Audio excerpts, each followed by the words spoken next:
Gracie still calls this a peen sleeve. And she says it is not going to be big enough to fit her peen. Does she know yet what it is? No. Oh, great. Okay. No suspicion? No. Okay. Right. I was like, I gotta keep going. And she was like, that's a really big peentus. And she's right. It's like a little disproportionate in the girthiness. The girth to length ratio here. Thinking about Shrek again. No! Why are you thinking about Shrek? Because I was like, realistically, what nonsense have we read on Theater of the Absurd that justifies this quantity of peentus? That's it. That's it? You don't think that Barreled the Bee or whatever his name was? No. I don't think they're having penetrative sex. Oh, I thought it was with a stinger.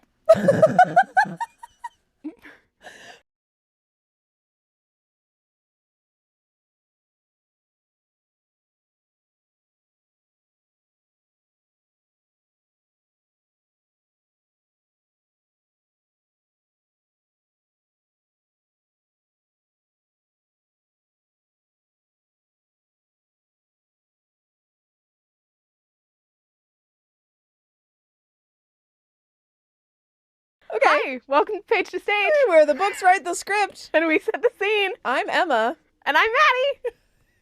And that was weird because you took my part. Yeah. Okay. The people deserve variety. They won't be able to tell. They can't tell us apart. No, they'll be able to tell because I was laughing the whole time. Today we're talking about the Odyssey, We are. which is weird, Yeah. but there's a purpose. I promise. We have decided that we are not tapped in to the zeitgeist as we currently exist. Yes.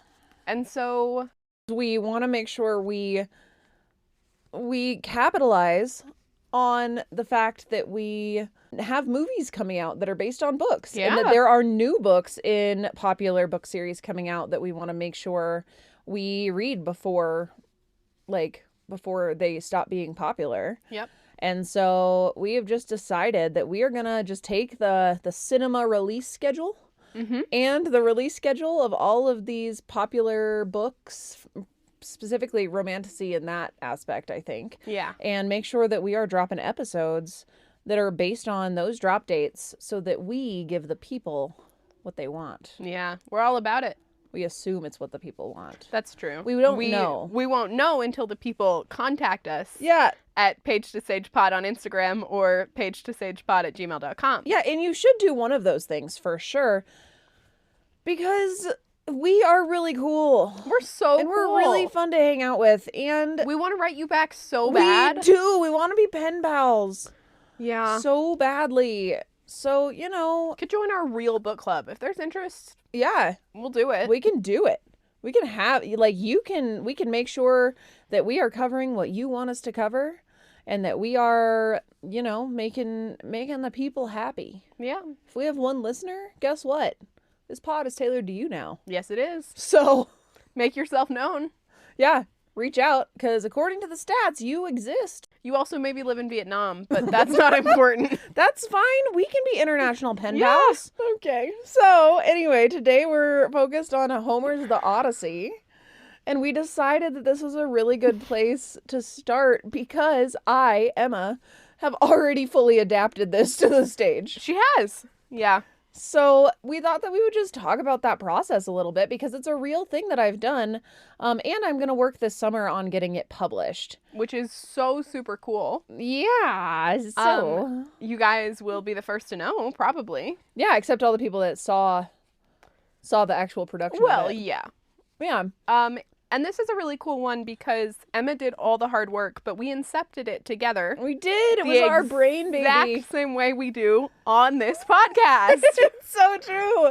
We were sitting in my room. Let me take you back. Isn't that how we got this podcast? Yeah. Let me take you back to a day sitting in my classroom. I want you to imagine an Emma, whatever you think she looks like, sitting at her desk with her head on her hands and saying, Maddie, I need you to look through every play script I have and figure out what I'm doing for the fall show next year because I have zero inspiration. I don't have any thoughts So you pick. And I say, okay. And she leaves the room for some reason. I don't remember. Printing things. And I go through all the play scripts. Mhm. And what I found was a copy of a play version of The Hobbit. I came back. And I was holding it up. I said, Maddie, what the fuck? And I was like, wait, you don't understand. What is it? The copyright is up, okay? This is public domain now. It's not. What if... Yeah, I was not. I She was was wrong. wrong. But I was close. It might be public domain now. Maybe. I don't remember when it came out. But yeah. I was close, though. And so I held it up. And I was like, so here's the thing. What if you staged it like D&D? Like there's a group of people playing a D&D game, and that D&D game is the plot of The Hobbit. Yeah. And I said, okay, hang on a second. I like that thought. Yep. And then we looked up, and it was not in the public domain. Right. But what we did then start doing was looking at other plays that were in the public domain. Yeah, fairy tales and really old texts and whatever we could think of. And we landed on the Odyssey. We did. And at that point, the Odyssey musical, Oh, epic? epic, Yeah. was really big Especially amongst amongst our my theater company, youths. yeah. And so I just kind of started writing. Yeah. Like, I was like, okay, let's freaking do it. And Maddie and I put our brains together, and I was like, okay, we have, like, should the plot of the Odyssey mirror the plot of what's happening in the real world? Should it happen, like in the D&D session? Like, should it be a comedy? Should we really focus on the epic of it all? And it consumed my brain. Yeah, we had a couple murder boards going in the classroom, and then I tapped out. Yep. I proofread for her, but Emma took it from there. And tell the people what you did. I made something kind of cool Yeah. that did hurt the audiences a little bit, because that's who I am as a person. It is. Tell them why it hurt, Emma. Well, Tell them what you did. well, what I did was I made the DM, who I named Mac, short for Telemachus. Yeah. I made it so that his dad left when he was little. Yeah. And this D&D game was his own way of imagining all the adventures that his dad might be on.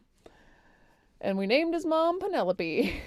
Except we called her Penny, and we put her in an abusive relationship with this guy named Anthony, because that is the main suitor in the Odyssey.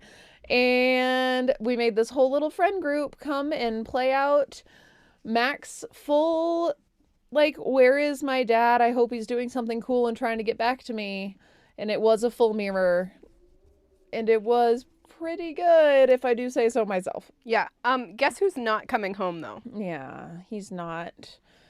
And, listener, when you think I am watching a teenage boy who is processing his trauma live with his friends via D&D, and at the end of this play, he realizes that his dad is probably never coming back, what do you think is the right music to set that to, listener? Go ahead and take a guess. Say it out loud. Email it to us. Put in our DMs. Yeah. And then, Emma, Uh-huh. tell them what music you decided to set that to. The epic movie version of Nirvana's Smells Like Teen Spirit. Yeah. Because, my dear listener, we started the play with Smells Like Teen Spirit as they walked in. Because they were in the 90s. Yeah. And the, like, normal Nirvana version. And then at the midpoint, it was just we didn't have an intermission, but at the midpoint, we found the really sad one from Black Widow, I think. We found the really sad one from Black Widow to play out when the friends realize that this D&D game is more than just a D&D game. And then we played it again at the end after Mac's monologue about how it's really nice to pretend sometimes. Yeah. It was really sad, guys. Lots of people cried. It was awesome. And it was a super accessible adaptation of this ancient epic poem. Yeah. I did my best to make sure that there was not all of the boring parts of the Odyssey. Yeah. And I did that by putting it in exposition through the D&D players. Yep. But I think that it worked out pretty well. Like, I think so, people too. left and were able to be like, okay, I kind of know the plot of the Odyssey Yeah. on its own. And I really wrote it as like a back and forth. Like, there were times where the table was talking and giving us information that isn't really stageable or we don't really want to stage. And then there were times where we were watching Odysseus and his crew going through the different trials and tribulations. Yeah. And there were times where both of them were echoing at the same time because it was clear that there was the player introducing their character. And so I am really proud of it. It was super cool. It is one of my favorite things that I've done. It was cool to be able to create the characters, but then to actually build them into humans with my cast and be able to change things because I was the playwright. Yeah. Like, I could be like, oh yeah, you're right, that doesn't really fit right there. And that's part of the reason why I didn't publish it before that, is because I wanted to see what it felt like on stage and feel what's going on. And then I did, like, there are things that I will want to change as I read back through the summer and shift some things around. And that's what I want to ask you about today. Yeah. Tell me, Yes. if you had the unlimited, non-existent budget that we have here on Page to Stage, Right. what would you change in the staging of this show? Okay, it's a good question. So just, my dear listeners, let me set the stage for you of how we did it, and then I will talk about how I would like things to be different. We set the stage up in like a little half and half. The downstage left, it was a proscenium, so just a normal stage with the part that comes out in front of the curtain, and downstage is actually downstage right. So down at in front of the main curtain, but still on the stage, we had set up kind of a room. And that room had 3 walls and a door and a big table and my party that was sitting right there. And then the rest of the stage was where everything else was happening. And over down on stage left, in kind of a mirror situation, also in front of the main curtain, was a boat, like a small ship that we had made out of cardboard and plaster strips. And there was a working sail. Yeah. Which was really cool. That was all my kids. And then that was kind of it. We had a couple movable pieces, and then we did projections. Yeah. And my projections were less than mid. Because I made them on Canva with my own 2 hands. It was good comedy, though. Did not use AI for it. Right. And so it didn't look good. Because fuck AI. Right. So I made these projections, and then we had a couple things. Like, we had a wagon, like, and by a wagon I mean like a platform on wheels that had a flat on it, so like a wall on it that we painted to look like the inside of a house, kind of. Middling. The whole thing was very kitschy. It was very funny. It was not some, like, because it's D&D, it wasn't like super realistic in places. Like, it was these kids playing some D&D and like, oh yeah, you sure did draw that wall, like that sort of thing. Right. And the projections were very much like some kid in the 90s tried to make them on an overhead projector. Yeah. So it wasn't very in-depth when it came to all the different things. One thing I was really, really proud of was the lights.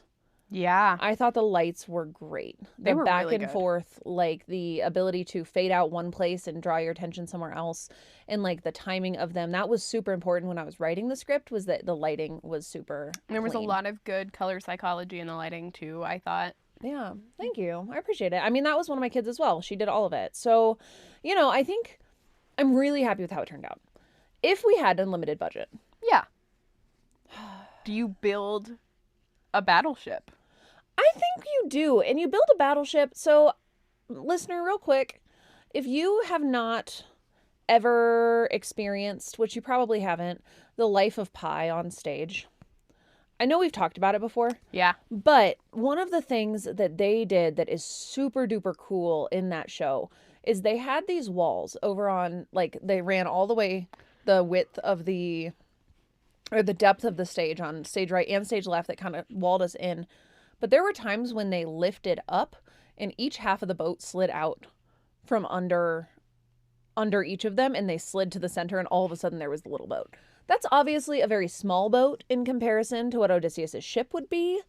But I think something like that would be really cool so that when we're not on the ship, it's easy that it just like goes away. Yeah. I also think that having a bigger budget means that when Scylla and Charybdis, like when people are being pulled from the, from Scylla off of the cliffs, we can actually have like people being pulled like off on of wires. that, on wires being yanked off. And when we have the sirens, like they can be on stage and we can have people jumping off and into their deaths, and we can have the projections can be much better. Like they can be on the stage and on the background to make it look like they're on water. Like I think that the quality of I do wonder if it would take away from the campiness. I think it would, but that's not necessarily bad. Yeah. I would agree. It's not bad for sure. I think it just kind of depends on what you're wanting. Right. And I think for us, because of a non-unlimited budget when I was doing it, we leaned into the campiness so that it wouldn't be weird. And so, I think that there would be that giant ship. I do think that we would have a fog machine. We'd need a giant ass fog machine, and the lights still need to be there, but maybe more. You could get that floor lighting that they sometimes use for productions of like The Little Mermaid. Yeah. To light the fog blue. Yes. That would be super cool, having I just think there could be a lot more in-depth set design. And I think that you would be able to preserve some of the camp and that it's just like so cool. Yes. Like you're just looking at something that's cool and the emotions are still in the like realistic part. Right, because the party, as we like to call them, so Odysseus and his crew, like at one point they went to the island. You're about to talk about the cow? I am. I'm going to talk about the cow, but I'm also going to talk about the pig. Oh, yeah. Cersei turns them into pigs, and Maddie did this thing. I lied to you before, listeners. This was my only other contribution to this show. She contributed several things because I would ask her a question, and she'd say something as a joke, and then I would write it in. Yeah. It was awesome. Tell them about the pig, Maddie. Okay. So, Cersei, in the Odyssey, turns some of the crew into pigs because men are pigs, right? That's the thesis. And what they did in this show is they decided that they could not abandon their buddy just because he was a pig now. Right. So they scooped him up. They renamed him Hercules. Because there was a moment where we're watching Odysseus and his crew, and they go, "Does anyone know his name?" And then the lights come up over on the table where they're playing D&D as well, and they're on both at the same time, and Echoed is like, "Yeah, of course I know his name. It's Hercules." And then the lights go down on Odysseus, and the table's like, "Hercules? Are you kidding me? Like, you couldn't think of a better name?" And he was like, "I'm sorry, I was on the spot," which is such a D&D thing. Yeah, and it's a real thing that happened to us. Emma texted me. She was like, "Greek name, go." And I was like, Hercules. Done. It was a very cute part of the show. They carried this little inflatable piglet around for like the whole rest of it. Yep. They sure did. And I think in a production with our unlimited budget, you could do a puppet or a real pig. Oh my God. You could do a real pig. Those are so heavy. The other animal though that we had was when we were building the party and trying to figure out who was on this quest with Odysseus, because a lot of the time in the Odyssey, it is just Odysseus. Yeah. And you can't really write a play. No. And you can't play D&D with a one-person thing. Right. And so when we wrote this, we created a sailor who was just like one of the names. There's like Eurylochus. We created Eurylochus and we made him a much bigger part. And then we had the goddess Athena. Yeah. Who was always there. And the way we did that was we made her a permanently polymorphed owl. Yeah. And so like at the table they'd be doing this big monologue and it would cut over to the party and the person that was puppeting the owl would go, "Whoo." It was And that was very it. funny. It was very funny. And then we decided that every good D&D party needs a bard. We did decide that. And a bard who is there to tell the story. Who better than Homer himself? Yeah. And so we inserted Homer into this D&D game. And so, yeah, it was I had such a good time writing it, and I had so much fun putting it on.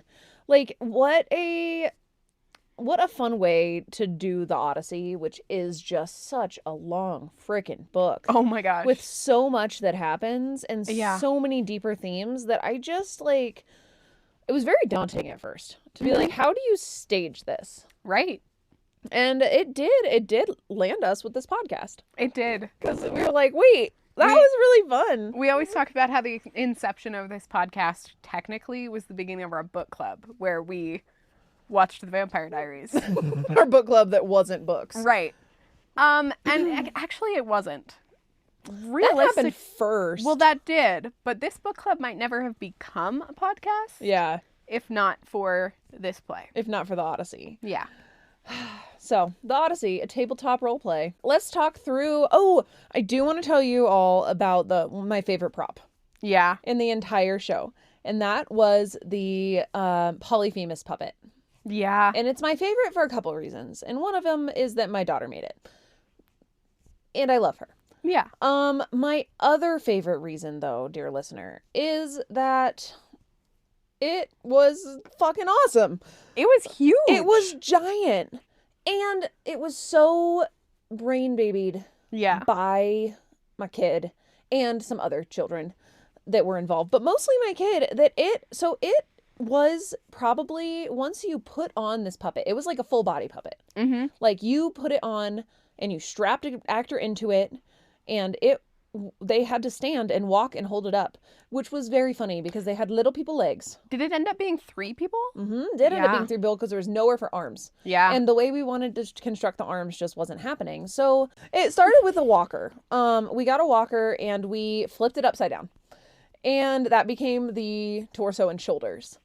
And we got some seatbelt straps and some of the like straps that you use to like hold things. Ratchet straps. There we go. Some ratchet straps. And we, on top of it, which was really the legs of the walker, we put PVC pipe. Yeah. And took it up like another 2 feet. And then that was the top of and then we created like a little cross member, and so it was like a square. Yeah. And it was I can post pictures of this on the Instagram, but it was like a whole body. Yeah. And then you vaulted up onto somebody's shoulders, right? No, it was one person. It was just one person holding it. So they strapped in down at the bottom. Yeah, that's what I mean. Like, you put the puppet. Oh, yes. I thought you meant second person. No. Yes. Yeah, the first you person, put the puppet. just to give them an idea of how it's like a person and then another person tall. Right. It was like another person tall, basically. Yes. It was very tall. It had some shoulders. We got some like padding and made shoulders, and then like we draped a whole bunch of different types of fabric over it with like a see-through one right in front of where the face would be, but you can't see. It's almost like a little one-way see-through thing. Yeah. And then that person held onto the walker to balance, because on top of the shoulders, of course, was a giant head with a giant eye. Yeah. Which my kid made out of cardboard. A lot of cardboard, a lot of hot glue. And then she used insulation foam, like the spray foam. And she sprayed it, and then she carved it, and then she sprayed some more of it, and then she carved it, and then she hand painted it. Yeah, by the end, this thing is shellacked. It is so giant. I love it so much. It is such a good, it's just so good. Such a good prop. Yeah. And then we had a person as each of one person per arm. Mm-hmm. And then the person in the middle was focused on carrying the entire puppet. It was giant. Like, I think it probably stood about 10-ish feet tall. And at one point, it was like 11 feet tall. Yeah. And we had to cut off a foot because it was too tall. Yeah. So it was huge. It was awesome. I was very, very proud of my kid for that, and my props team in general. That was my favorite prop of the show. Yeah. It was so cool. On a grand stage with all the dollars in the world, Yeah. do you make this like a 7-person puppet? Ooh, I wonder if we could do like an animatronic almost, so that the eye can blink and so the mouth can open. All right. Because it was just fully stagnant, which was very funny and very good. And then maybe you like have a person that like sits in like a seat and controls it. I do feel like you want it to be not necessarily whimsical, but like fantastical rather than creepy, though. Yes, not scary. So you'd have to figure that out. I think what helped with that in this one is literally just the fact that it had human legs. Yeah, sticking out the bottom. Sticking out the bottom of this giant puppet. Yeah. And so maybe it's still legs. Like, I don't know. Like, it's, 3 people in a trench coat. Maybe we keep it exactly the same. I'm not sure. Like, I think it would be nice if the mouth could open and if the eye could open Absolutely. and close. But, like, I don't know that other than just, like, more specific stability things. If you got a trained puppeteer to sit in there and have all the strings, right, you could probably do the eye in the mouth. It'd be pretty cool. And then you still have the human legs. Yeah. Because those are funny. They're so funny. They're very funny. And then, like, Mac is up on the chair over across the stage pretending to be this Cyclops. Like, it's just a really fun show. And it's the kind of whimsy that I strive for. Yeah. I think we've been trying to regain that all year. Yes. So, back to $1 million billion. Oh, yeah. $1 million billion. Yeah. How do you preserve the campiness of the costumes and still make them, like, quality? Yeah. I actually thought that our costumes were pretty... No, I thought they were great. Good. They weren't obviously Broadway level, but I think one of the main things I would want to do is have like an airbrush artist to put all of the tattoos on Eurylochus. Oh. Because we just ordered like a giant ass stack of pirate tattoos and just smacked them all over him. Like, he just had so many. And it was really funny. That's on tattoos. Odysseus, we made him Peleus. Yeah. Because it was mentioned in the script. Because I did it on purpose. Because I think it's funny. But yeah, so he had that, and then we got him this beard and just... Yeah. Oh God, the beard, I forgot. Spirit gummed it to his face. Yeah, so maybe... I do think that it would be cool in, a professional production to do hair and makeup, like, very serious. Yes. And then have the costumes, like, the clothing be a little silly. Yeah. Well, we got him just, like, a chest plate and a sword. Yeah. And, like, it was fun. Like, and it actually worked really well. It just, like, I think that, the hair and makeup and tattoo would be good. And then I think even... I mean, this is back to props. I think I would want a bigger owl. Yeah. Even though it doesn't make sense for the type of owl that Athena is portrayed as. She's supposed to be a tiny little owl. Okay, and she's a goddess, so like whatever. Yeah. And I think her goddess transformation. Yeah. Could be so really cool with costumes, like Cinderella-esque, but I just had her in all black while she was puppeting, and then I had them trade out, found someone else that was roughly that actor's size, and threw them in and had them go change real quick into this badass jumpsuit that my kids made. It was super cool. It was like an Athena-esque dress or a Greek-esque dress, and my actor was not comfortable wearing a skirt, and so they sewed it into pants. They sewed it into pants, and that was awesome. Like, that was amazing that they did that, and they were able to create something so like perfectly tailored to that student, and so it's really fun. I think, just bigger hair and makeup, and then, I mean, everything else, it was really I think it would be interesting at the table to go for, like, full 90s accuracy. Like, so that there could be, like, a really sharp contrast between, like, the silly adventure costumes and, like, this, like, it is 1994. Look at them. Yes, it is. It clearly is. I think, like, luckily for us, the 90s are back. Yeah. And no, so I think it went really well for you guys. It was very, like, it felt very 90s-esque, but yeah, I think there are some things that could be a little bit more accurate. Hair specifically. Yeah. Could be a little bit more accurate. But yeah, it was just so fun. It was just such a fun show. And I really did play with the idea of, like, taking everything that's in the public domain of like Yeah. classic literature And writing them into D&D. and writing them into plays. D&D plays. Yeah. Like I really did play with that, and I might still. Yeah, why not? Because I mean, it kind of depends how this one goes, I guess. Publishing it and stuff, but like how fun and accessible for people, especially like classical schools. Yeah. I mean, maybe not quite because D&D is of Satan or whatever, but like, you know, like classical schools that want to teach middle schoolers or early high schoolers these classic stories, but are struggling with the how to get kids interested. Yeah. I think that it was a great way. I had like half my cast actually read the Odyssey for it. Like they wanted to know things. The other half like studied D&D. Like it was very like I felt that it was super educational. And I thought you had a really good, I don't know, like attendance rate Yeah. of students who were not involved Yeah. coming to see it Yes. on the day. Yeah, on the school show day. Yeah, absolutely. I totally did. We totally had a big group and I thought it was really fun. Like it was just fun. And it hurt at the end. Yeah. The way that it was supposed to, but that's like the kind of comedy that I am all about is like it's funny, it's fun, we're having a good time, and hey, look, here's the life lesson, Yeah. which is also a thing that I think schools can use. And it was like fully PG. It was only an hour and 15 minutes long, Yeah. which is Could be great for middle schools. really good for middle schools. I think it, you know, it has the potential to do in a high school setting where you can dig a little bit deeper, but also the potential to be like, hey kids, today we're going to look at Julius Caesar Yeah. through the lens of D&D.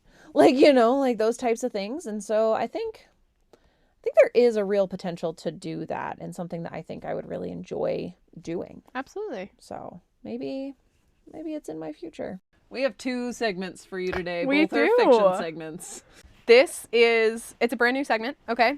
This is Secret Tunnel. It's an Avatar: The Last Airbender fanfiction.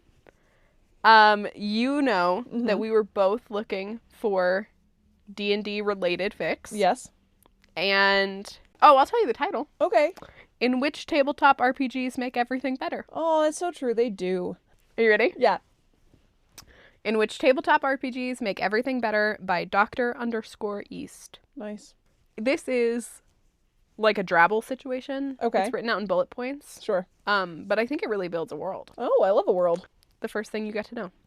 A tabletop RPG AU world build snippet. Snippet. Feat. Neighborhood. What? Feet? No. Oh, Like featuring. I thought you were like, next bullet point. I'm sorry. I was like, what? Hang on. I'm sorry. Featuring neighborhood kids gang. Aw. And the start of a very, very long RPG campaign. Next bullet point. The gang literally grew up together in their neighborhood Okay. when everything changed because the lightning storm attacked. Oh no! And left the entire neighborhood in a blackout. Great. Zuko's 12. Sure.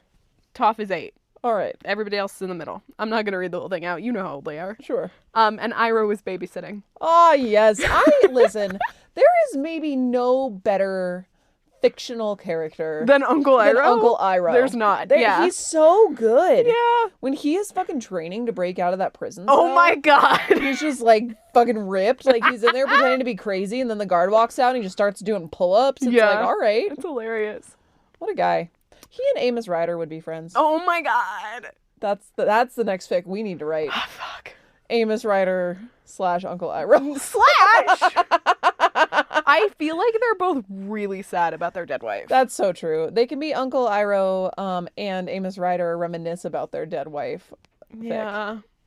That's really sad, though. It would be very sad. Maybe they're just buddies. Maybe they're just friends. buddy cop situation. Ooh, buddy cop Amos and Uncle Iroh. Except not actually cops. We'll think of something else. Yeah, not cops. Fantasy cops. So Uncle Iroh is babysitting. Yes, perfect. The kids are between 12 and 8. Okay. He's introducing them to tabletop roleplay games as a concept. Yes. Because he's looking for something that will hold their attention for a really long period of time. It will. 4 years later, when they are their canon ages, I guess. Okay. I think that's how that math works. Iroh has planned out an epic campaign. Ooh. So they get their little characters and backstory and twists that Iroh made them draw out of a hat, it says in parentheses. Okay, great. New parentheses, except Toph, she's trying out a boarding school because her parents are going ... somewhere. Suki's at athletic meets. Okay. Um, So Suki's not there, Toph isn't there. We're missing 2 of the best characters. Got it. right. So they start the campaign and it's just Katara and Sokka at first. Okay. Because I do think it's just the plot of Avatar: The Last Airbender. It's not as interesting as I thought. I read the first part and I was like, Uncle Iroh's the DM for these children? That's That would be hilarious. delightful. And then it wasn't delightful. Oh. We could write that, though. Hey, if you like fanatical fics and where to find them, Uh-huh. which we do, We do. they have this thing that I'm going to give them full credit for. Oh, good. You're going to borrow a bit I'm for going the to borrow a ninth bit. time. I'm going to borrow a bit, But but this time I'm we're giving them crediting credit. They have a segment. Yeah. Called Hold for the End, Please. Mm.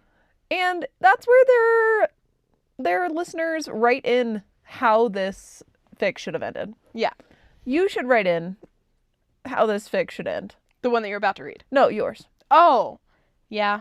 Tell us about that. Tell us about Uncle Iroh playing D&D with these children. Yeah, in greater detail. Make it prose. Yes, not drabble. Yeah.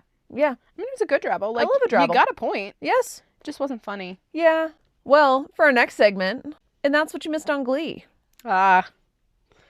I've got a fic for you. Okay. It's called Glee and D. Of course it is. It's by Woe Begone Fred. Right. Chapter 1. Quinn had been purposely late to the Zoom Beans. call, hoping she could avoid the small talk, but she underestimated everyone. Still, the reason she was here was that she missed her old friends. It made sense to catch up. Nevertheless, she felt a little weird about the whole ordeal. She knew there was nothing to be ashamed of, but she felt true embarrassment anyway, and hadn't told any of her other friends that she was playing Dungeons and Dragons. Dungeons and Dragons with a show choir campaign, no less. Artie was the dungeon master. Okay.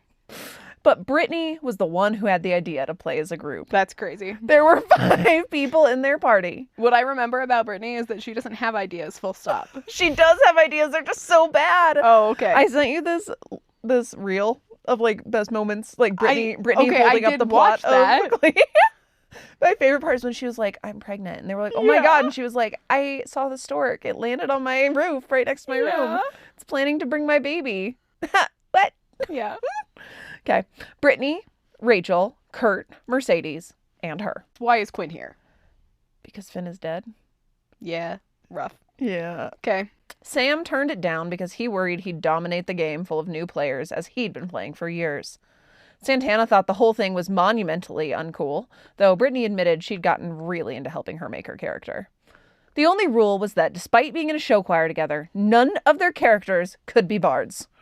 Oh. Too easy, Artie had said. That's a good point. That was fine by Quinn. If she was going to play this game, she was going to be a fighter. She'd picked her birth name for the fighter. She doubted anyone would actually remember that Lucy was her birth name, but she still had stuff to work through about it. Giving her badass fighter her old name might help. She was no longer ashamed of being Lucy. It's just she thinks about all that she lost as Lucy, even considering what she gained as Quinn. She worries about losing everything again, no matter how unlikely. So Lucy the human fighter it is. If she ever got questioned, it wasn't too hard to point to Lucy Lawless as inspiration. Okay. Quinn, Brittany asked tentatively. Yeah, I'm here, Quinn replied. Sorry, my internet sucks, it cut out. Might as well plant that seed now for an everlasting excuse that she wasn't paying attention. We were just wondering what you're up to these days, Mercedes says, clearly repeating herself. Oh, just getting by, trying to get my MLIS. What? I don't know. MLIS. Okay. While still working at the college library. It's hard but good. Are you still writing that book? Brittany asked, making Quinn blush as well as regret ever telling Brittany and Santana about that little project. So, are you ready to play? Quinn asked. Rachel in particular looked excited about the book but didn't push when Quinn changed the subject. I think so, Artie said. He launched into basic explanation of the rules and procedures. Quinn tried to follow along but soon got lost in the intricacies. Rachel kept interrupting to give examples that made things harder and made Quinn smile. Same old Rachel, trying to take the spotlight and keep the big picture in mind. Are they about to be gay? The big picture I feel like they're about to be gay. Rachel Berry. Finally, it was time to start playing. I just want everybody to know that if that's in the tags later, I guessed it halfway. Okay, good. You guessed it halfway. Okay, Go ahead. cool. Finally, it was time to start playing. You're all sitting in a tavern called The Thirsty Goblin. Right. Some of you may know each other, some of you may not. You've all seen the notice posted in the square asking for applicants for new traveling show choir troupe. The notice said any interested parties should meet here at sundown. What do? A full 15-second silence followed. Yep. No one had ever played except Artie. Quinn certainly had no idea what to do, and neither, it seemed, did anyone else, not even Rachel. Breaking the solid silence, Quinn said, I go to the bar and order the finest ale. Everyone laughed politely, but apparently she did something right because Mercedes added, I'm going to go to the bar and order the cheapest ale. I start doing vocal exercises, says Rachel. I sit in the corner and staring at everyone with a wary eye, said Kurt. I plunk myself down in front of Kurt. What's your character's name? Brittany asks. Phoenix, Kurt responds. Right. Phoenix. I plunk myself down in front of Phoenix and grab his hand and start shaking it. They got into a groove, a comfortable one, even for Quinn. She decided to give backstory to her character with Mercedes' character, Theradash. Right. Theradash. They'd been old friends who did choir together when they were younger. Okay. It's really unique. It's Backstory. Super unique backstory. She found herself, predictably, staring at Rachel most of the game. Oh my god! It was Zoom, so no one could tell. So she had free reign to watch her get excited and actually do some singing. Quinn hadn't sung with people listening since Glee Club, but she didn't intend to start now. But it was nice to hear Rachel's voice again. Some crushes never die, she thought. Fuck. Period. That's crazy. Quinn and Rachel is a crazy ship. Yeah. Like, that's wild. Why? There's no proof. There's nothing that says they should ever be together. No, but that's like the foundational enemies to lovers format. Like, that's so how true. you're supposed to do that. Yeah, listen. Talk about Avatar: The Last Airbender again. Why were we robbed of Zutara? Yeah, I don't know. Okay, chapter 2. Yeah. Of 2. Yeah. Not 2 days passed before Rachel texted. Checking in, Quinn suspected with everyone separately to see if they'd enjoyed the game. I did, Quinn replied. It was fun. The text was cheerier than she felt, though. She had enjoyed herself. Good. I just want to make sure everyone feels comfortable and safe, as well as having fun. Thanks, Rachel. You're always looking out for the team. Rachel replied with a FaceTime request. It's officially gross now. With a FaceTime request. She was the only person Quinn would accept unannounced. She hit the green button. Hey, Rachel. We totally don't have to talk about this, Rachel said, launching straight into the conversation. But I loved that you named your character after your old name. I mean, there's plenty of other cool Lucys, too. Lucy Liu, Lucy from While You Were Sleeping, Lucy Van Pelt, Lucy Pevensey. There's plenty of great Lucille's, too, like Ball, Blue... Wait, how do you know Lucy Pevensey? Quinn asked. They're good books, Quinn. I just ignore the allegory. You know, that's actually something I've been thinking I wanted to talk to you about. The Chronicles of Narnia? No, Judaism. You know, I grew up very... Right. You know, I grew up very religious. I don't have a great relationship with Christianity, and I missed organized religion in some ways. I'm looking for something to fill that void. What does being Jewish mean to you? What do you mean? I'm sorry. Okay, so you read me a fic title. You were like, hey, Glee and D 2023. Yep. That's what you gave me. Mm-hmm. And the plot of this fan fiction is Quinn is in love with Rachel Berry and is considering converting to Judaism about it. Yes, that's what she's going to do about it. Mm-hmm. That's crazy. Mm-hmm. Go ahead. They talked for over an hour. About Judaism, Rachel's career, Quinn's grad school, Glee Club, all kinds of things. It was nice just catching up without everyone else in the game around. Finally, as they were saying goodbye, Rachel said, "Good luck on your book, bye," and ended the call. Sneaky way of bringing it up, Quinn texted immediately. Rachel replied a few minutes later, "No, a way of bringing it up that meant you didn't have to talk about it, but I still showed my support." Still sneaky, Quinn replied. It wasn't that Quinn wasn't proud of what she was working on, she just wasn't ready to tell everyone yet. With the exception of Brittany and Santana, she hadn't told any of the Glee Club that she was queer. And it was pretty obvious that she was if she told you many details about the book. It wasn't that heavily veiled. It was semi-autobiographical. It was certainly a fictionalized account of her high school years. Things wrapped up in the way they do in stories that they don't in real life. Things were changed, themes were added, but at the end of the day, if they couldn't figure out her pregnant cheerleader turned glee club girl struggling with life and her sexuality was her, they were pretty dense. Maybe she could leave out the sexuality part, but then it felt like lying. And she couldn't let any of them read it. Nor could she tell them the truth about her ex-girlfriend or her long-lasting crush on Rachel or her many other dalliances with I want to women. know who her ex-girlfriend Me is. too! And her many other dalliances with women. Crazy. Crazy statement. They all knew she slept with Santana at Shu's almost wedding, but everyone figured it was a one-time thing. She just wasn't ready for the pressure of them knowing that it wasn't. And Glee Club had historically rocky relationships with how the queer kids were treated. We're all grown up now. I feel like we don't need to do that. She figured they were all older now, but part of her was still scared of losing it all again. So she kept quiet. The next day, Quinn texted Rachel just because she wanted to.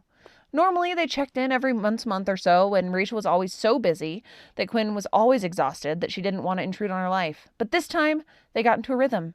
They texted each other constantly for the next 10 days until the next session. Yeah, this is gross. They talked about the minutia of their days. Not in a homophobic way. It's just yucky. They had deep talks about the past. It was big and small and so wonderful. I don't care. Stop being in love. You were supposed to be like, I don't know, juicy. I never really did sleepovers as a kid. I didn't have a lot of friends. And some of those had parents that had a problem with the two dads thing. So I think I went to one once. That was about it, Rachel said. Rachel Berry, we must simply rectify this.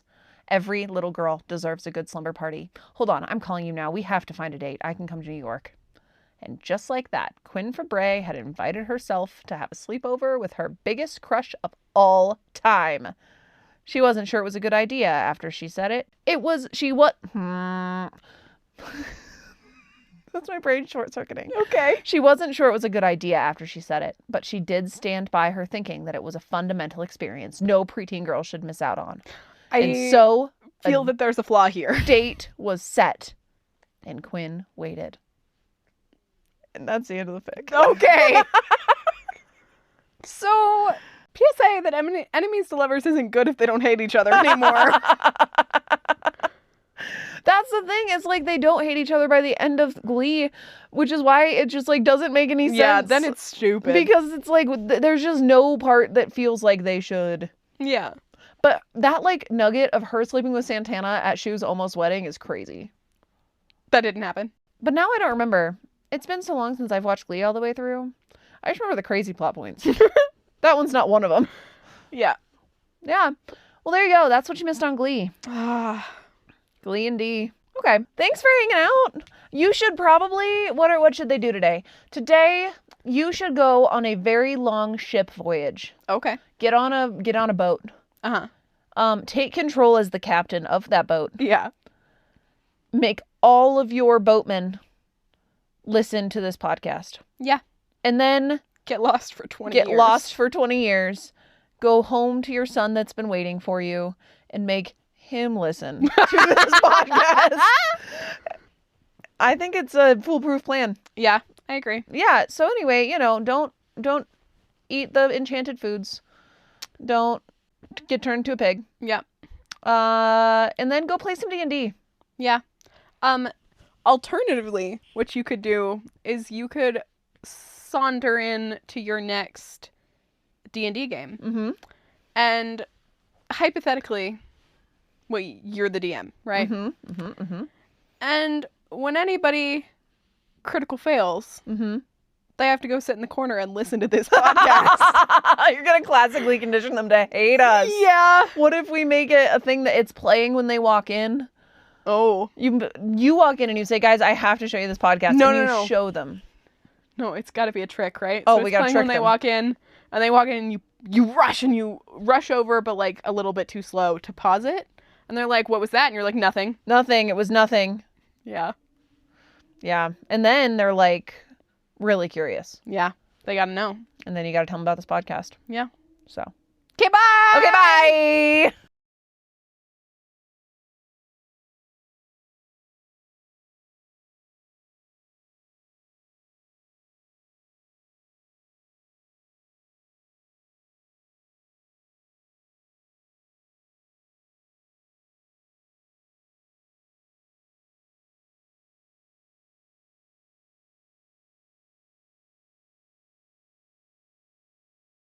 You don't understand. A waft, it consumes my ever-waking mind.